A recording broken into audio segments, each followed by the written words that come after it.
ছেলের কথায় মনে পড়লো যে অনেক দিন হয়েছে আমি ছিটা পিঠা বানাই না।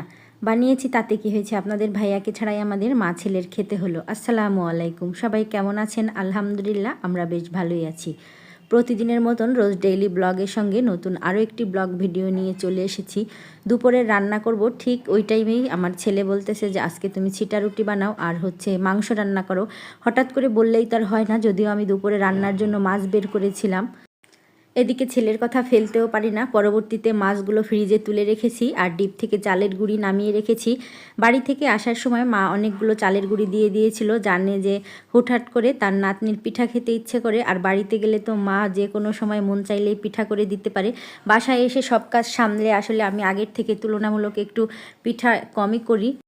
একটা সময় ছিল সকাল নেই সন্ধ্যা নেই, মন চাইলেই পিঠা তৈরি করে ফেলতাম। আমি আজকে পিঠা করব চালের গুঁড়ি দিয়ে। ফ্রিজ থেকে পিঠার যে গুঁড়িটা নামিয়ে তারপরে কিছুটা ঠান্ডা পানি দিয়ে এই যে গুলিয়ে রেখেছি, বেশি না, হালকা ঘন করে। এরপরে এগুলো আমি কি করি আপনাদের সঙ্গে শেয়ার করব, ভিডিওটি দেখতে থাকুন। যদিও পিঠাটি এত বেশি সহজ, সবাই বানাতে পারে। হঠাৎ করে বলার কারণে ফ্রিজ থেকে তেমন মাংস ছোটাতে পারিনি, কারণ এত অল্প সময়ের মধ্যে মাংস তো কোনো রকমে ছোটানোই যায় না। তাই কিছুটা ছুটিয়ে নিয়েছি। আপনাদের ভাইয়া যেহেতু অফিস ডে থাকার কারণে বাসায় থাকে না, আর দুপুরবেলাটা আমরা মা ছেলেই থাকি বাসায়। আগের দিনেরও কিছু খাবার রয়েছে, আজকে শুধু একটা তরকারি রান্না করলেই আমার হয়ে যেত। রাইস কুকারে ভাত বসিয়ে দিয়েছি, ভাতও হয়ে গেছে। তার মধ্যে এই কাহিনী, তো কোনো রকম একটুখানি মাংস ছুটিয়ে একটু আলু দিয়ে ঝোল ঝোল করে রান্না করে নিচ্ছি। তো আপনাদের সঙ্গে পুরো রান্নাটা আর শেয়ার করলাম না। রান্নার ভিডিও তো সবসময় শেয়ার করে থাকি। আজকে কিভাবে নরম তুলতুলে হাতে ছিটা পিঠা তৈরি করি, মানে হাত দিয়ে। অনেকে আছেন যারা ছিটা পিঠা হাত দিয়ে তৈরি করতে পারেন না, দেখি বিভিন্ন সময় যে বোতলের মধ্যে গুলাটা গুলিয়ে তারপরে পিঠা তৈরি করেন। স্বামী সন্তানের জন্য সব কিছুই শিখতে হয় মহিলা মানুষের, তো আমিও এরকম হয়ে গিয়েছি।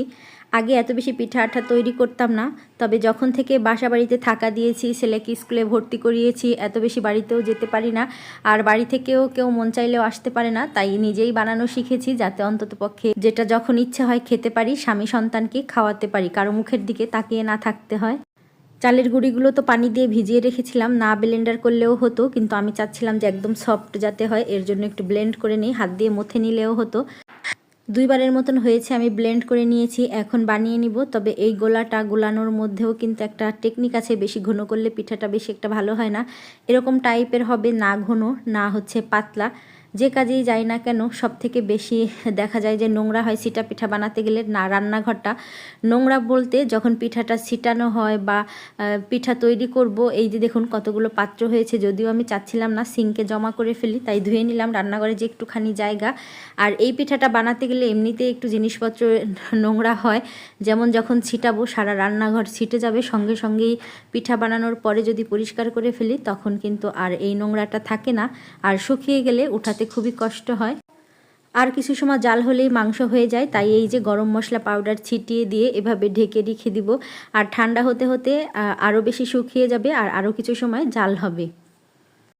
আলু দিয়ে দেশি মুরগির পাতলা ঝোল, তাড়াহুড়ো করে ফ্রিজ থেকে একটা মুরগি বের করে বুকের দুই পাশের যে মাংসটা থাকে সেটাই ছাড়িয়ে নিয়েছি, আর ওই অবস্থাতেই ফ্রিজে মশলা করা ছিল সেভাবে রান্না করে নিয়েছি। আমার কিন্তু ভাত রান্নাও মোটামুটি শেষ, সব কাজই শেষ হয়ে গেছে। এই মুহূর্তে এত বেশি কাজ ছিল না, কিন্তু বাবাইয়ের প্রেশারে আবার আমাকে পিঠা তৈরি করতে হলো। তো যাক, ভালো হয়েছে, মন্দ হয়নি ব্যাপারটা। অনেক দিন পরে ছিটা পিঠা খাওয়া যাবে বাবাইটার অছিলায়। তবে আপনাদের ভাইয়া থাকলে আরও বেশি ভালো হতো। অনেকেই আমাকে কমেন্ট করেছেন যে আপু তুমি প্রতি শবে বরাতে অনেক রকমের রান্নাবান্না করো, এবার কেন করোনি? আসলে শারীরিকভাবে এতটা সুস্থ না, তারপরে আপনাদের ভাইয়াও ছিল না বাসায়, যার জন্য বানানো হয়নি। ঠান্ডায় আমাকে তো ছাড়ছেই না, ঠান্ডা এত বেশি ভালোবেসে ফেলেছে এবার আমাকে।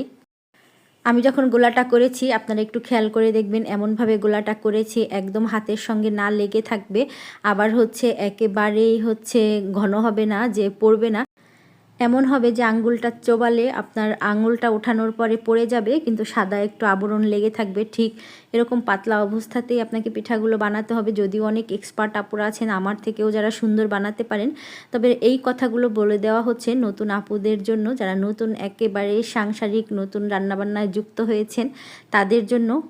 পাশের চুলায় তো মাংস রান্না শেষ, আর এদিকে পিঠা বানানো হচ্ছে। বাবাইটাও এদিকে গোসল টোসল করে একদম রেডি হয়ে আছে, কখন খাবে। পিঠা তো পছন্দ করে আমার ছেলেটা, তবে সব পিঠা না, মাম্মামের মতন সে ঝাল পিঠা একটু বেশি পছন্দ করে। এই তো এর মধ্যে খাবার দাবার রেডি, আর এই যে তাকে দিয়ে দিয়েছি।